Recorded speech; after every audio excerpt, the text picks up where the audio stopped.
hostile skies of Iraq. Air warfare will be transformed in the fury of Operation Desert Storm.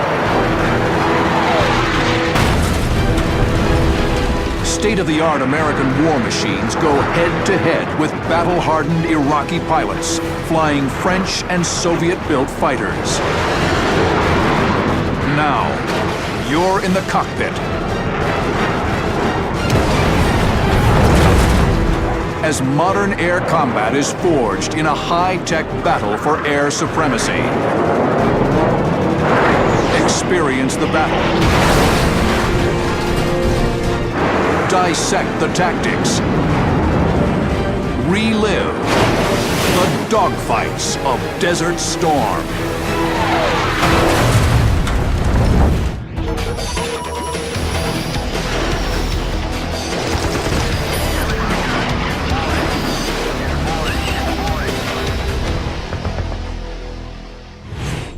January 17, 1991. In the early morning hours, an EF-111A Raven penetrates enemy airspace above western Iraq. Operation Desert Storm has kicked off. The air war is about to go hot. Captain Jim Denton maneuvers the Raven through the inky blackness, just 1,000 feet above the desert. The F-111 is really a Cadillac of low-flying airplanes. It was designed specifically to fly very stable at very high speeds and down low. In the right seat next to Denton is Captain Brent Brandon. While Denton pilots the Raven, Brandon's job is to blind Iraqi radar emitters with the big jet's powerful jamming gear. So we're like the blocking fullback that goes through the line and shuts down radars so that the guys carrying the bombs can come in behind us, pop up, and then deliver the ordnance. Denton and Brandon are at the tip of the spear, with a large strike force in tow, targeting missile sites between a pair of Iraqi airfields. If they succeed, Denton and Brandon will carve an electronic swath through which F-15E Strike Eagles will safely pass to put laser-guided bombs on target. F-15C fighters fly top cover at 30,000 feet, added protection in case any American planes are jumped by the enemy. So we're embedded with 22 fire eaters out there going to take names and kick ass. In the cockpit of the Raven, electronic warfare officer Brent Brandon goes to work. Well, they gave us 10 high-powered jammers, and those jammers are like flashlights, and when the radar tries to pick up the good guys, we blind them with this radar in the bomb bay. The ALQ-99 computerized jammer instantly zeroes in on the radar frequency. Brandon releases megawatts of radiated energy. You know, hair comes up on the back of your neck, and the jet starts to crackle with all this electronic energy, and it literally feels electric. The Iraqi radars are blinded. The Strike Eagles are cleared hot and begin hitting their targets. We're between the two largest airfields at 5,000 feet.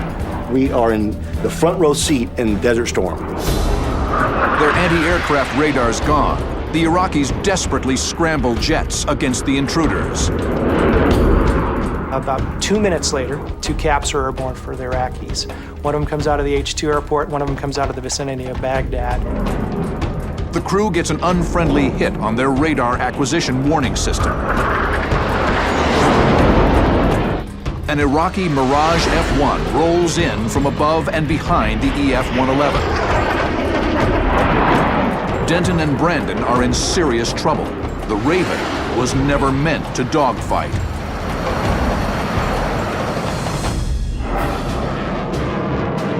The EF-111A is an electronic warfare variant of the F-111 Aardvark fighter bomber.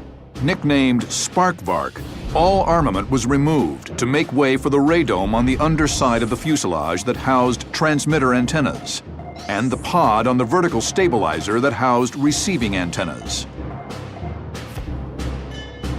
The Dassault Mirage F-1 is a French-built single-seat air superiority fighter. The Iraqis had over 100 F-1s in their arsenal, and they used them with great success in the Iran-Iraq War. In a dogfight, the Mirage has every advantage. It has a faster rate of climb, far greater agility, and is heavily armed with 30mm cannon and air-to-air missiles. The Raven is completely unarmed. The Mirage closes in from 5 o'clock high on its helpless prey. Jim Denton will have to survive by his wits. I felt based on our training we could beat it, just straight up, and get away from it. And that was our primary job, to get away from it, to get our jammers back on and get back to work. So what I did was I just snapped us inverted and just started a left turning slice back to the left. It's a simple defensive move that will hopefully position the Americans' jet engines out of the line of fire of the Mirage's heat-seeking missiles. But the Iraqi jet is already in radar missile range. The menacing tone of a radar lock pulses into Denton's headset. Looking over his right shoulder, Brandon spots the missile flash. It's like someone looking in a dark night and watching someone light a cigarette and then watching the cigarette come towards you. And I hear missile launch right side. And I'm going, what? He says, missile launch right side, brake right. So at this point, I'm completely blind at 400 feet at night, and I've got a missile coming at me. Denton snaps the big Raven to the right, pulling with all his strength. By braking sharply into the threat, Denton is attempting to overwhelm the missile's electronic circuitry. It's a highly dangerous maneuver. You're basically doing a high rolling, high G turn, down low. Denton and Brandon take 5 Gs of abuse, the maximum their aircraft can sustain. You can have soft G or you can have hard G, and this was some hard G. Brandon pumps out chaff. Strips of aluminum meant to confuse the warhead. The tactic works. The missile streaks past the Raven and disappears into the night. But the Mirage is still on the Raven's 6 and not about to give up.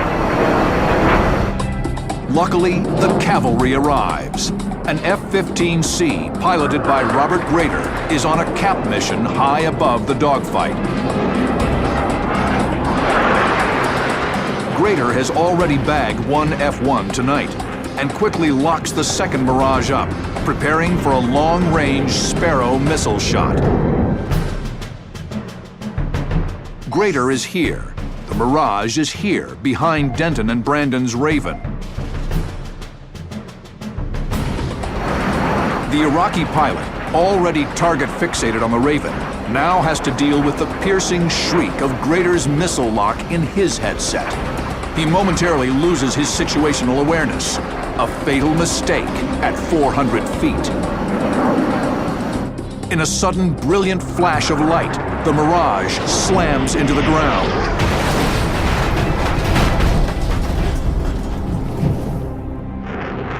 We saw the fireball just spit out in front of us. It slid and hit in front of us about 2 o'clock, right 2 o'clock. Grader, the F-15 pilot, is credited with the victory.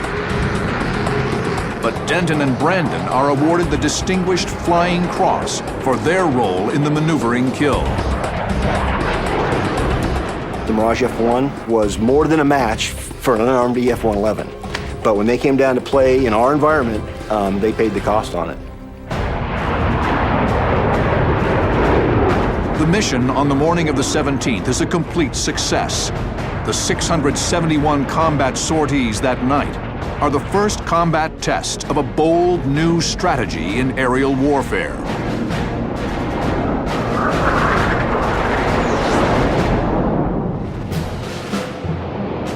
American tactics and technology in the 1980s and 90s were shaped by the lessons learned during the Vietnam War. The previous generation of fighter pilots had not been trained in air combat maneuvering, and they were forced to fly aircraft that were not specifically designed to dogfight. All of that had changed by 1990. By 1990, with the Gulf War, the Air Force and the Navy had advanced on two fronts. One is they had advanced new fighters like the F-15 Air Superiority Fighter and the F-14 Interceptor Fighter. In addition, they had much better weapons. The Sparrow had improved, the Sidewinder had improved, and the pilot training had considerably improved. When Saddam Hussein seized Kuwait on August 2nd, 1990, and the drums of war began to beat, American air power faced its greatest threat in decades. The Iraqis had MiG-29 interceptors, they had MiG-23s, they had French F-1s, and pilots and ground commanders had experience fighting with the Iranians. Thus, the U.S. really organized in a way to create an overkill situation where we had to use all of our assets against a prepared adversary. Electronic warfare aircraft could block enemy radars and clear corridors of attack for bombers, whose precision-guided munitions could take out command control centers and anti-aircraft defenses. AWACS could monitor the situation, calling out any airborne enemy aircraft to American fighters who could take them on. Tankers could feed the beast, keeping the entire war machine flying for hours on end. Such combined force was championed by Air Force fighter pilot and strategist Colonel John Boyd, who created a concept explaining how Allied energy should be used to defeat the enemy and survive, collectively known as the OODA Loop. The OODA Loop stands for Observation, Orientation, Decision, and Action. What it really means is that you outthink and outact the adversary by knowing more, by destroying his capability to think at the same level that you are. What does this mean for warfare? What it means is if you can go out on the first night of the Gulf War and you can destroy by actively bombing or jamming the Iraqi radars, and then you can actually bomb and destroy their command and control centers, and you can scare the hell out of the commanders that do survive by blowing up his center and by disrupting it, that is what the OODA Loop means. You have scared the enemy, or you have destroyed his radars, and you've destroyed his capability to react. The extraordinary use of Allied air power on January 17th works exactly as planned. Air Force and Navy planes have disrupted the Iraqis' ability to gather information and make decisions. 8 of their best fighter aircraft have been destroyed. Radar stations, command and control centers, and surface-to-air missile sites have been reduced to rubble. But as the war goes on, the Iraqi defense stiffens. More fighters rise to challenge the Americans. January 19th, 1991, 4 F-15C Eagles soar high above a cloud deck that obscures the desert sands of western Iraq. Captains Rick Tolini and Larry Pitts are number 1 and 2 in the 4-ship flight, providing escort to a massive coalition strike package. Well, as it turned out, just as we were finishing up our refueling, the AWACS called out, at that time, bogies approximately 60 to 80 miles north of us. The 4 Eagles break off to engage the threat. Within seconds, they have multiple radar contacts. I saw 2 groups of airplanes, one straight in front of us, which had been called out as MiG-25s at about 10,000 feet heading straight south, and another group about 30 degrees right of us at about 50 miles, which had been called out as MiG-29s, and they were also heading at us. So they were heading south-southwest. The MiG-29s are closer and present the greatest threat. Pitts targets the 29s until the bandits surprise him. They turned around and started heading back towards Baghdad. So they turned cold, which meant they were no longer a threat to us at that point. So my radar work went back to the group of MiG-25s who were right in front of us. The MiG-25 Foxbat is a very high-speed interceptor, capable of Mach 2.83. It was designed to catch up to even the fastest American aircraft and take them down with radar-guided or infrared missiles. The F-15C Eagle is the premier air superiority fighter in the U.S. Air Force arsenal, a mixture of unprecedented maneuverability and acceleration, range, weapons, and avionics. The MiG has the edge in raw speed, but the Eagle's weapons, radar, and agility far outclass the Foxbat. At 25 miles, the Americans use their radar to lock the MiG-25s up. But these Iraqi pilots are skilled and aggressive. The MiG-25s actually executed a Soviet-based anti-Eagle radar tactic. The MiG pilot spits out chaff to cloak his maneuvering as he dives low to blend in with ground reflections. They turned directly to the west and went down very low and actually broke our radar locks, and we lost them for a little while. But abruptly, one of the MiG-25s turns back into the Americans. The MiG-25 turns back in, which is the tactic, hoping he'll see us before we see him. And just then, the second MiG-25 gets Pitts' attention. Pitts is here on the far right side of the American flight. The MiG-25 is here, passing across his nose at supersonic speed along the desert floor. Pitts locks the bandit up and waits for the okay from flight lead Rick Tolini before he presses the attack. He could say press, cleared, or negative. What he said was press, which means now he's going to support me and I can consider myself the flight lead and not to worry about him. I roll inverted and do a split S maneuver from 10,000 feet. Pitts' maneuver will position him at the same level and behind his enemy, the perfect position for a missile shot. But it's a risky move. Pitts pulls an astonishing 12 Gs.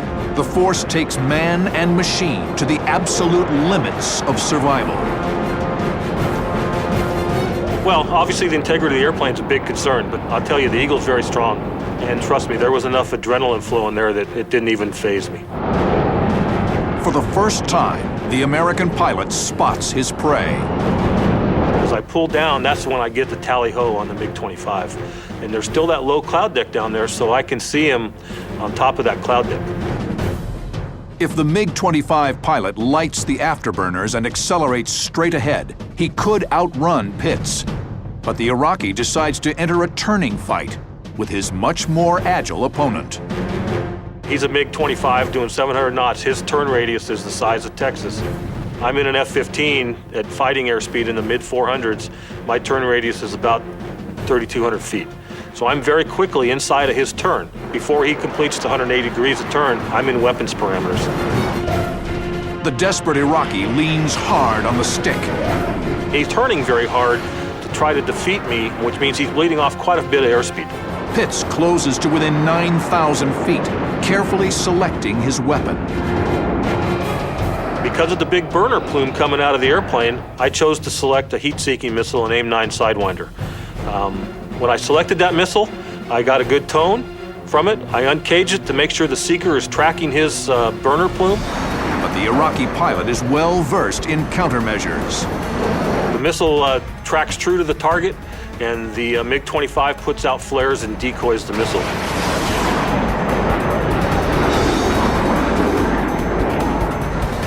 I had a backup. I selected AIM-7 because it's radar guided. I see it in the heads-up display as a big circle. It's telling me to shoot, shoot, shoot, which means it's in weapons parameter.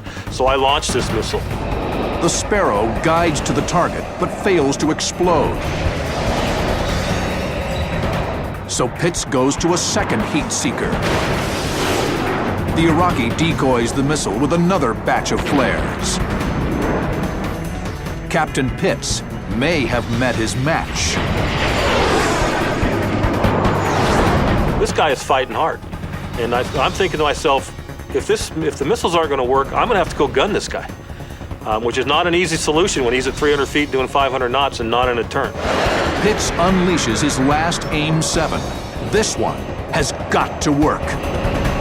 And I fire the missile from 6,000 feet behind him, and it looks to me like it goes right up his tailpipes and blows up the back end of his airplane.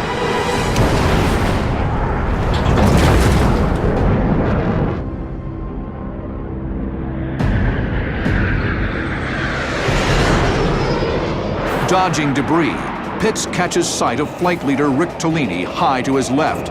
And about 5 miles off Tellini's nose, Pitt spots a glint. And I'm thinking it's probably the other MiG-25. The Bandit is nose to nose with Tellini and closing fast. But Tellini doesn't want to take a shot. At this angle, the bogey looks like an F-15.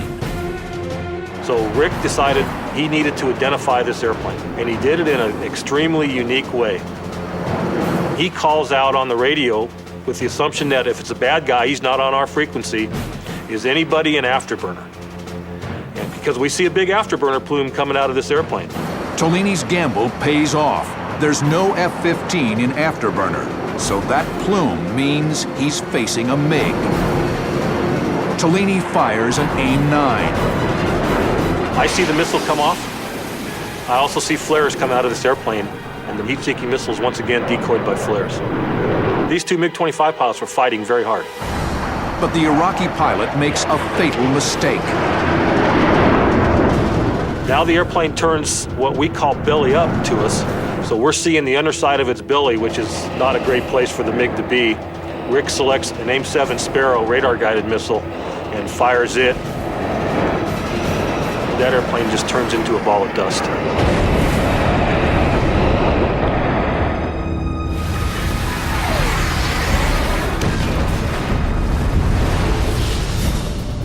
The Iraqis have lost 2 MiGs, but the coalition has stirred a hornet's nest. Less than 100 miles away, another pair of F-15 pilots are about to square off against the most advanced fighters in the Iraqi arsenal. January 19, 1991, 4 F-15C Eagles streak through Iraqi airspace. Captain Cesar Rodriguez leads the flight. He's known as Rico, and his number 2 is Captain Craig Underhill, call sign Mole. Our initial mission was we were defensive counter-air, and our job was to protect the high-value assets, tankers, AWACS, rivet joint, everybody who was in support of the offensive counter-air missions which were moving forward. But 5 hours into their flight, command calls to inform them their mission has changed. An Allied strike package has hit its target and needs fighter protection for the push back home. They had asked us to help with their egress so that while they're pressing south, we can make sure there's nothing chasing them out. Rodriguez splits his flight. He and Underhill will cover the bombers, leaving numbers 3 and 4 to protect the high-value assets. On the way to the target, the Eagles pick up some activity on their search radars. A pair of planes to the northeast, about 60 miles away. With the help of AWACS and other assets that are in the area, and through a collective means, we were able to determine that these are 2 MiG-29s. The Soviet-built MiG-29 Fulcrum is a Mach 2 capable air superiority fighter, the most advanced fighter aircraft in the Iraqi arsenal. The Eagle has a better radar and weapons platform, giving it the edge in long-range detection and destruction of enemy targets. But the MiG's better thrust-to-weight ratio gives it the advantage in maneuverability and rate of climb. Eagle pilots were advised not to get into close-quarters turning fights with Fulcrums if they could avoid it, especially since Iraqi MiG-29 drivers were known to be combat-hardened veterans. They took their best pilots out of their F-1s and stuck them in the MiG-29 when they got those from Russia. So we knew their pilots were combat qualified. We weren't, never been there, so that's an unknown for us. Rodriguez and Underhill lock the MiG-29s up at 40 miles. The Iraqis break off and head east, trying to lure the F-15s within range of SAM sites near Baghdad. But AWACS quickly reports a new pop-up contact. Bogies, 330 for 13. Possible enemy fighters are at the Americans' 9 o'clock, barely 13 miles away and closing at the speed of heat. I feel at that point that that group is the one that represents the biggest threat to the strike package. The Americans turn toward the west to head off the threat. The turn puts Rico about 1.5 miles in front of Underhill and about 1,000 feet below him. Underhill quickly gets a radar lock on one of the unidentified planes, trying to ID the bogey before the merge. There's a lot of things you're doing with this hand and dialing gauges over here to make sure you're not going to shoot a friendly down. We're all trying to do the first thing, which is identify friendlies to prevent a fratricide, and also equally as important is identify the hostiles. With the opposing planes closing at Mach speed, there's only seconds remaining before the merge. At 8 miles away, AWACS finally calls the bandits out as hostiles. By the time hostile is out of his mouth, I'm pushing down and shooting an AIM-7. It was just like a freight train coming away. It comes under my nose, starts pulling lead on the first airplane coming in. At the same time, one of the bandits locks Rico up, throwing Rodriguez onto the defensive. My defensive mindset is first to take my aircraft and get down below his plane of motion. So I want to get below 8,000 feet so that his radar is now looking at me or through me and includes the ground clutter. Rodriguez cranks his Eagle to the left and dives, pumping out chaff.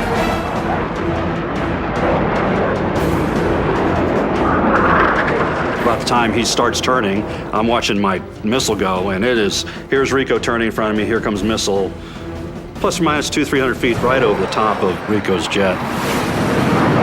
So that was eye-opening for me, as imagine it was for him. And I hear him call Fox. I turn left in my cockpit, and I actually pick up the engine, the motor of his AIM-7. Rodriguez sees the smoke trail and follows it to the MiG-29, now 3.5 miles off his right wing. I'm really kind of right now at the mercy of what that missile's going to do. And sure enough, the minute I picked up the silhouette, it couldn't have been more than 2 or 3 seconds later, and it's kaboom.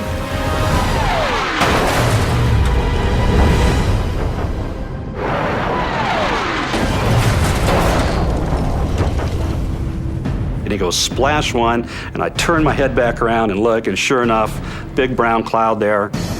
Rodriguez climbs to form up with Underhill. We're building our mutual support again. And to be honest with you, my first thought process is let's get the hell out of here. The pilots are about to egress to the south and hit the fuel tanker when a new warning interrupts them.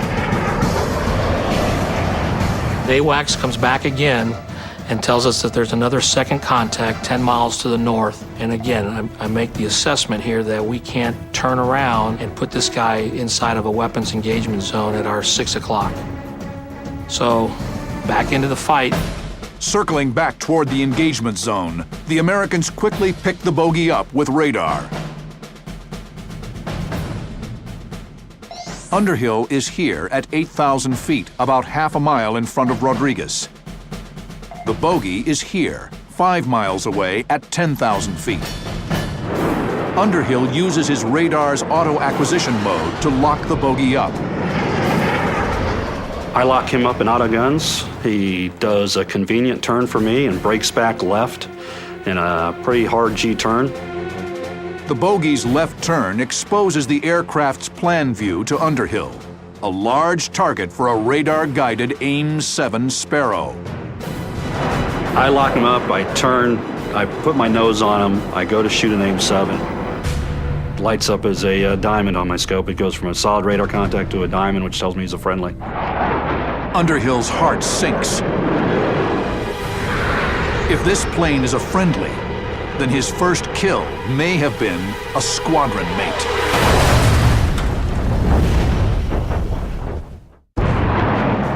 January 19th, 1991.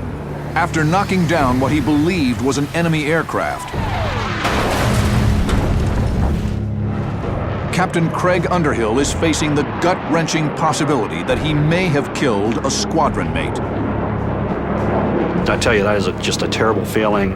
Fratricide was something that the Eagle community took very seriously. Underhill and his flight lead, Rico Rodriguez, are now closing on a second unidentified bogey. Without confirmation the plane is hostile, he can't fire. I go from aim 7 to aim 9, back to guns, and as I'm going through about 4,000 feet on this guy, he rolls and pulls, does about a 135 slice back into me. The mystery plane breaks hard into Underhill. Despite the aggressive maneuver, Underhill checks his fire. He and Rico are being forced into a classic merge with the unidentified aircraft. Underhill climbs, positioning himself 9,000 feet above Rico. Rico works to gain visual identification. Underhill keeps the bogey locked up on radar, poised for a missile shot if Rico confirms the target is hostile. So I will put my target detection box that's generated by the radar on the threat and see if I can VID this guy from, beyond visual range. If I can get a VID before we hit the merge, that gives Mole an opportunity to take a shot and then get this over with. Underhill's F-15 is still IDing the bogey as a friendly. 9,000 feet below him, Rico closes head-on with the mystery plane, eyes outside the cockpit. I was committed to the merge and to get as close as possible so as to establish the ID.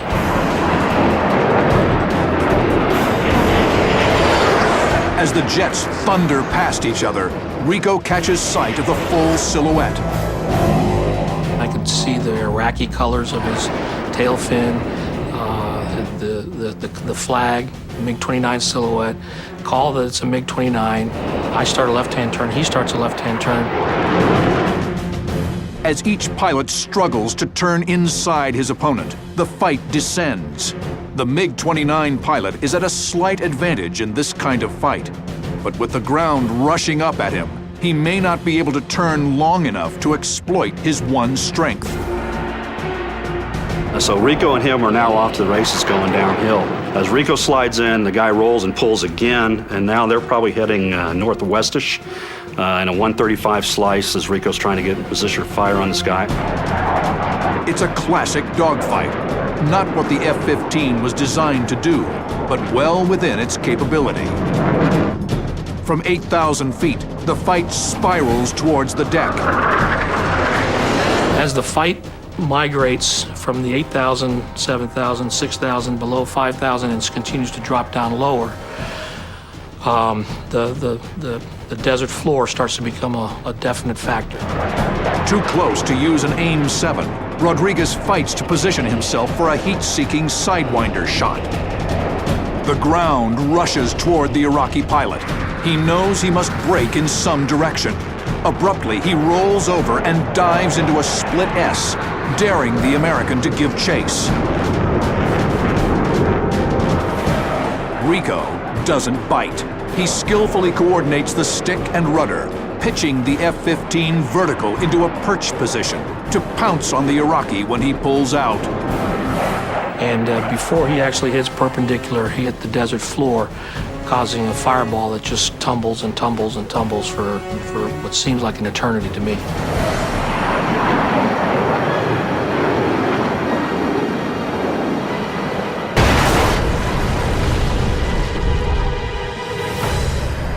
Splash Fulcrum 2.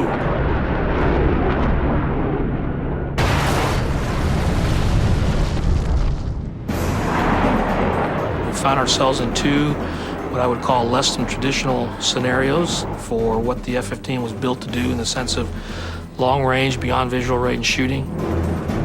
Regardless, the victories demonstrate that in almost any scenario, the F-15 is a superb fighter aircraft. As the air war marched on, F-15 Eagle crews continued their dominance in the skies of Iraq. With their protection, strike aircraft continued pounding command and control bunkers, radar installations, and anti-aircraft gun and missile sites.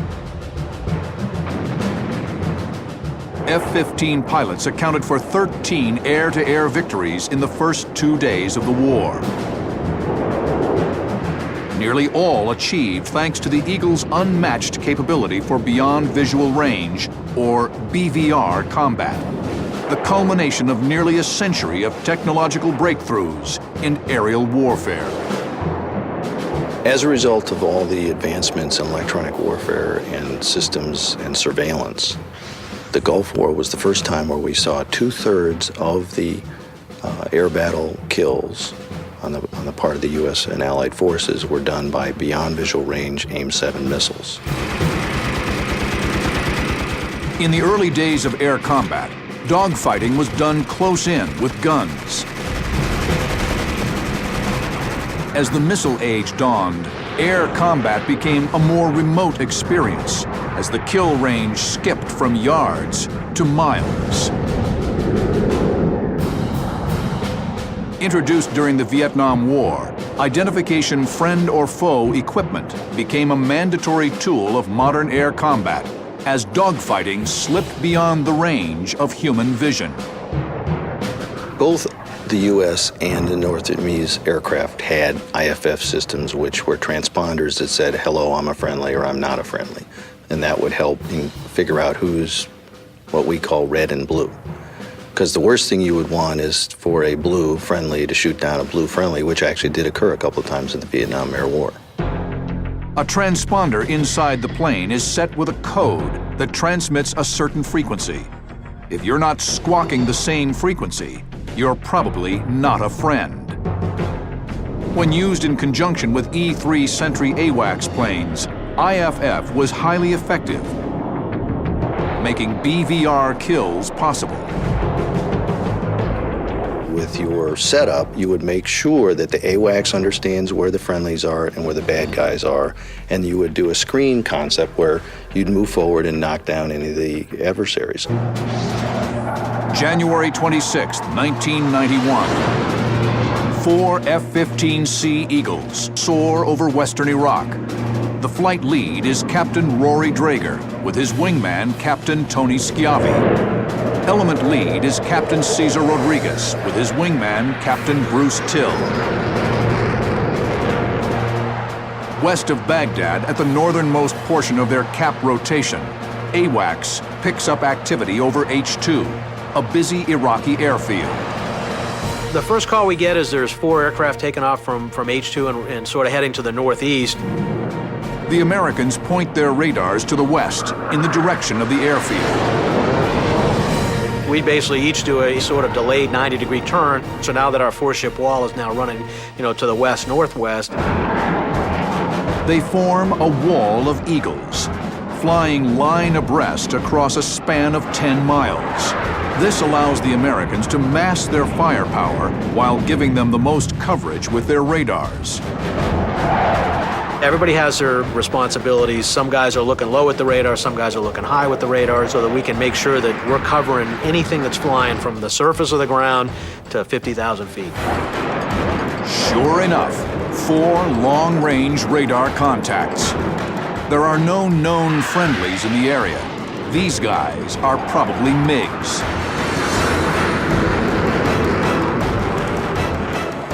The Americans throttle up full military power. The deafening roar of 8 Pratt & Whitney turbofan engines echoes above the clouds. Though the enemy is far beyond visual range, the Eagles have spotted their prey.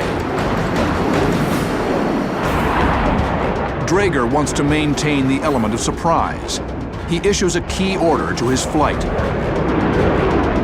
Let's keep our radars in sweep. Let's make sure we have everything sort of figured out and know how many of them there are and what we need to do from a targeting perspective. A premature radar lock is a surefire way to scare off the enemy before they're within missile range. Just like we have a radar warning receiver, like a fuzzbuster in a car, they have the same thing. And so if you lock on to a target, that system is activated. One of the Iraqi jets bugs out with mechanical difficulties. The remaining 3-ship flight stays low, less than 1,000 feet above the deck in a V formation. Combined force intel lets the Americans know what they're dealing with. By this time, we have multiple IDs from the variety of different sources that are involved, and all of them confirm MiG-23. The MiG-23 Flogger is a twin-engine fighter-bomber. Envisioned as an all-weather interceptor, its sturdy design made it stable at extremely high speeds, especially at low altitude.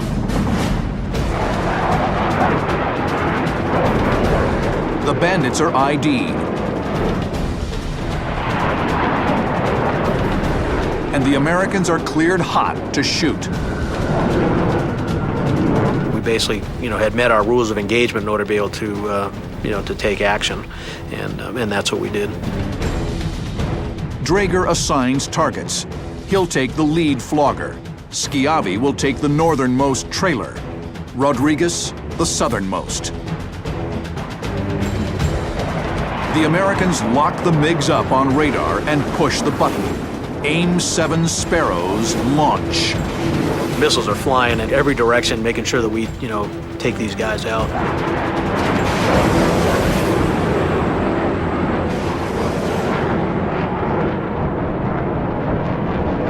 Three huge explosions light up the sky.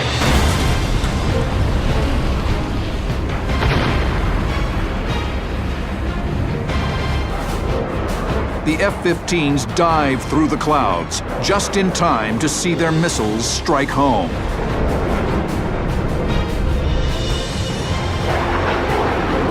It's a textbook BVR mission.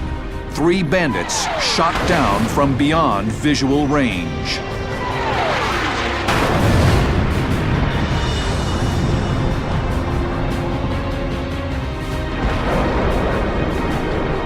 This particular engagement was, I think, very well done in the fact that not only did we get 3 kills, but as we start to egress out, everybody was checking each other's six, everybody was doing what they needed to do to make sure that we carried this thing to its full conclusion and were safely across the border and back home again.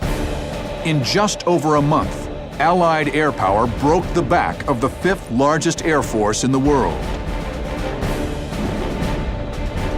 In late February 1991, the air war is effectively over, having cleared the way for ground forces to retake Kuwait and chase Saddam Hussein's remaining forces back within their borders. Victory is declared in only 3 days. The coalition's triumph was an emphatic boost for current air war strategy.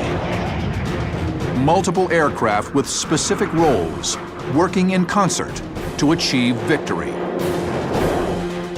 Air warfare in 1990, as it is today, really is a team sport.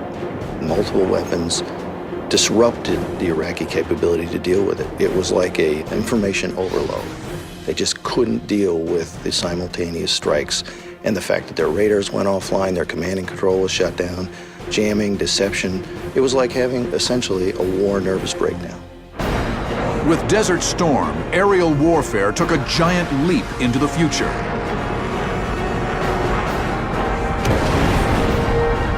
But Larry Pitts speaks for every man who has ever flown an aircraft into combat.